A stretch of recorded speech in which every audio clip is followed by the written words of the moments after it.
আসসালামু আলাইকুম guys, welcome to my new vlog. আর আজকের ব্লগটা হচ্ছে আমরা 300 ফিট নীলা মার্কেটের পাশে প্রান্ত ভাইদের প্রজেক্টে যাচ্ছি, তাই রেডি হয়ে নিলাম আর রওনা দিয়ে দিব একটু পরেই।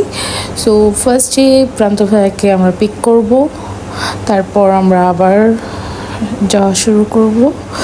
So as usual same road, আমাদের একই জায়গায় কিছুদিন পর পর বা চা খাওয়ার জন্য হলো যাওয়া হয়, তাই রোডের বেশি ভিডিও করলাম না, ভিতরের রোডের একটু ছোট ছোট ভিডিও করে নিলাম।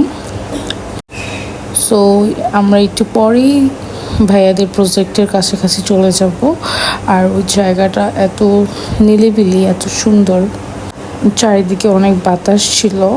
আর হচ্ছে আমরা একটু পরেই ভাইয়াদের প্রজেক্টের ভিতরে ঢুকবো। দেন আমি একটু ভিডিও করে নিচ্ছিলাম আর আমিও নিজের ভিডিও করছিলাম। তারপরে একটু ঢুকলাম, দেখি যে ভাইয়া ওখান থেকে সবজি কাটতেছে আমাদের জন্যে।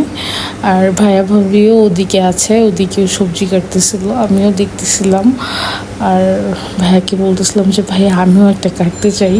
দেন আর ভাইয়াকে বলতেছিলাম ভাইয়া তুমি এত কষ্ট করতেছো, পরে ভাইয়া হেসে দিচ্ছে এটা শুনে। তারপর ওদিকে দেখি যে ভাইয়া ভাবিও সবজি করতেছে, নিতেছে। তো আমিও একটু হাঁটাহাঁটি করলাম, দেখলাম কি কি গাছ আছে। তোরই আছে, তারপর হচ্ছে করলা ছিল, ঢ্যাঁড়স ছিল, তারপর দেশি যে শসাটা সেটা ছিল, আরও কিছু ছিল, আম গাছ ছিল, লাউ গাছ ছিল মেবি, এতটা চিনি না। এই তো শসাটা বা ক্ষীরাই বলে মেবি। দেন আমি একটু অসাধ্য সাধন করলাম, যদিও পারি না। আমি তো একটা কেটে বলতেছি যে আমি সাকসেস, আর আমি হেসে দিছিলাম, বাট ওই ক্লিপটিকে আমি কেটে দিছি। তারপরে সন্ধ্যার দিকে এত সুন্দর বাতাস হচ্ছিল, মাশাল্লাহ।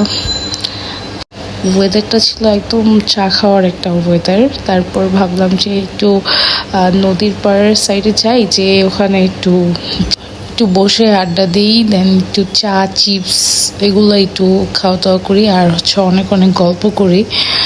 সো আমাদের ওখানে গল্প করতে করতেই টাইম চলে যায়। দেন আইসক্রিম আসছিল ওদিকে, দেন ভাবি আমাকে আইসক্রিম কিনে দিচ্ছে, আর এদিকে আমরা সবাই গল্প করছিলাম। এই যে তারপর একটু পর আবার গাড়িতে উঠে গেলাম বাসায় আসার উদ্দেশ্যে। তারপর বাসায় এসে 1 কাপ গ্রিন টি খেয়ে দেন ঘুম। আসসালামু আলাইকুম guys, thank you for watching, tata.